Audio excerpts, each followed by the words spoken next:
সময় বদলায়, কিন্তু তৃণমূলের গোষ্ঠীদ্বন্দ্ব লেগেই থাকে। জেলা থেকে শহর সর্বত্রই। দক্ষিণ 24 পরগনার গোসাবায় তৃণমূলের গোষ্ঠীদ্বন্দ্বে আক্রান্ত 6 সাধারণ তৃণমূল কর্মী।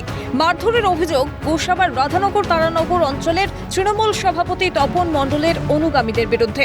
ঝামেলার সিসিটিভি ফুটেজ ভাইরাল সমাজ মাধ্যমে, যদিও ভিডিওর সত্যতা যাচাই করেনি সিএন। ঘটনার পর তপ্ত এলাকা, আহতরা চিকিৎসাধীন স্থানীয় স্বাস্থ্য কেন্দ্রে।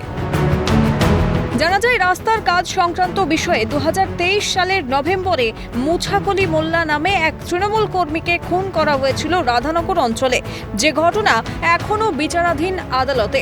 সেই ঘটনার রেশ সোমবার রাতের গোষ্ঠীদ্বন্দ্ব।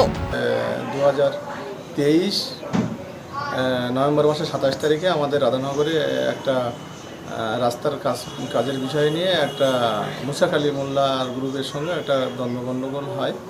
ওরা হঠাৎ করে আমি কাজের উপরে ছিলাম, ওরা হঠাৎ করে গিয়ে আমার উপরে চড়াওয়া হয়।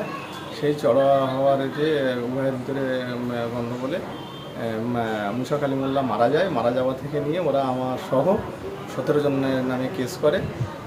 কেস করার পর থেকে অনেকের জেল হয়, অনেকের বাইরে থেকে জামিন হয়ে যাওয়ার পর থেকে আমাদের কোর্টের কোনো অর্ডার নেই যে ওরা এলাকায় যেতে পারবে না কি এলাকায় থাকতে পারবে না। তা সত্ত্বেও ওদের বক্তব্য যে এরা এমএলএ অনুগামী। ঘটনায় অঞ্চল সভাপতি তপন মণ্ডলের দাবি, মুছাকলি মোল্লা খুনে অভিযুক্তদের বিরুদ্ধে মামলা তোলার জন্য চাপ দেওয়া হয় মুছাকলির স্ত্রীকে, যে কারণে ঝামেলার সূত্রপাত। এখানে কোনো তৃণমূলের কোনো গোষ্ঠী কোন্দল নয়, এখানে কোনো বিধায়ক গোষ্ঠী বলে কোনো কিছুই নেই। এখানে আমরা একটাই দল, তৃণমূল দল। এখানে যে খুনিরা চক্রান্ত করার চেষ্টা করছে, উদ্ধার করে ছক পরিকল্পনা করার চেষ্টা করছে, এটা ছাড়া আর কিছুই নয়। গোসাবা জুড়ে তৃণমূলের মধ্যে শুধু গোষ্ঠীদ্বন্দ্ব নয়, খুনের ঘটনাও সামনে এসেছে। বিরোধীদের কোনো অস্তিত্ব নেই, কটাক্ষ স্থানীয় বিজেপি নেতা সমীর মণ্ডলের।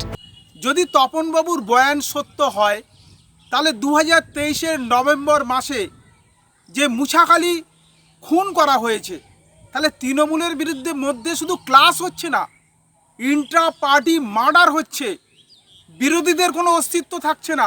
গোটা ঘটনায় থমথমে গোসাবার রাধানগর এলাকা। তদন্ত শুরু করেছে সুন্দরবন কোস্টাল থানার পুলিশ। দক্ষিণ 24 পরগনা থেকে হরিপদ মণ্ডলের রিপোর্ট, ক্যালকাটা নিউজ।